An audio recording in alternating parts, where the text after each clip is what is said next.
Bupati Bogor Ade Yasin berpesan kepada camat beserta jajarannya setelah kantor direnovasi agar bekerja lebih giat dan bersemangat guna meningkatkan pelayanan kepada masyarakat. Lebih lanjut, buat terobosan-terobosan dan inovasi agar masyarakat dapat lebih mudah dan cepat dalam mengakses layanan.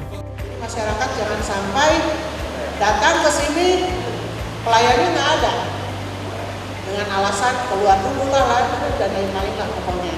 Nggak tahunya ketika kita jalan adanya di pasar atau lagi ngopi di situ di tubing misalkan, ya. Jadi kinerja kita juga harus lebih meningkat ketika gedung kita bagus. Ini nggak gerak-gerak ini, nah itu pesan saya. Kalau saya lihat tahun ini Kecamatan Pamijahan sudah banyak juga, ada sekitar untuk pendidikan ada 7 item, ya. 7 item untuk rehabilitasi ruang kelas beserta mebel airnya. Ini untuk Desa Benarajaya, Desa Cimayang, Desa Gunung Picung, Desa Cipitong Kulon, Gunung Buder, dan mebel air untuk SMP. Ini yang akan dilaksanakan di 2021. Lalu untuk kesehatannya ada pengadaan lahan puskesmas benih. Jadi kita bikin puskesmas benih harus ada tanahnya dulu, pengadaan lahannya dulu, dan pekerjaan umum dan tata ruang, pembuatan TPT, peningkatan fungsi jaringan, irigasi, peningkatan jalan.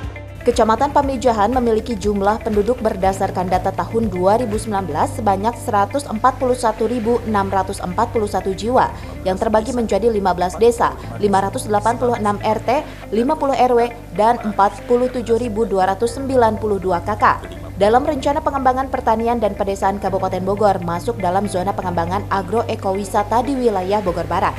Kecamatan Pamijahan mempunyai objek wisata kawasan Gunung Salak Endah, Gunung Sari, pemandian air panas, curug, dan lainnya yang didukung oleh sektor pertanian, tanaman pangan, dan perikanan.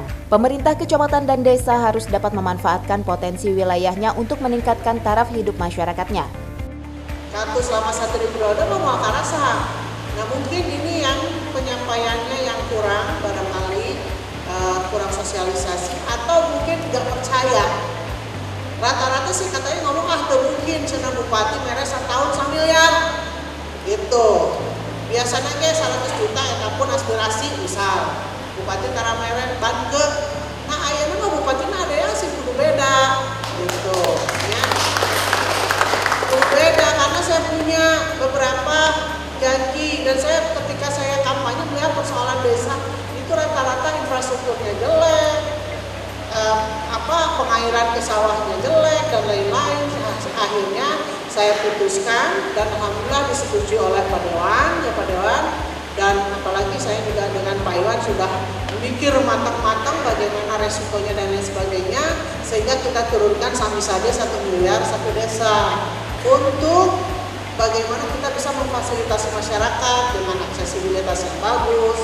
Kalau belum ada tower di sini misalkan ada blind spot, beli HP tadi udah beli sinyalnya jadi udah bisa huruf HP-nya gitu kan, nggak ada sinyal dan lain-lain itu bisa untuk tower, untuk tebingan, pengairan. Ya. Lebih jauh, Ade Yasin mengungkapkan pola pengembangan komoditas strategis di Kecamatan Pamijahan yakni agropolitan dan minapolitan. Saat ini dikenal sebagai sentra unggulan komoditas perikanan, ikan mas, sapi perah, dan hasil perkebunan kopi dan cengkeh. Dalam kesempatan ini, Ade Yasin juga mengingatkan para kades agar manfaatkan Samisade dengan maksimal. Menurut Bupati, ketika dirinya kampanye melihat persoalan desa itu rata-rata infrastrukturnya kurang baik, pengairan sawah tak berjalan, dan lain-lain. Sehingga Bupati dan Wakil Bupati menurunkan program Samisade yang difokuskan dalam pembangunan infrastruktur desa seperti akses pariwisata, akses ekonomi, akses perbatasan desa, akses kesehatan, pendidikan, sampai akses pusat pemerintahan. Dari Kabupaten Bogor, Tim Liputan melaporkan.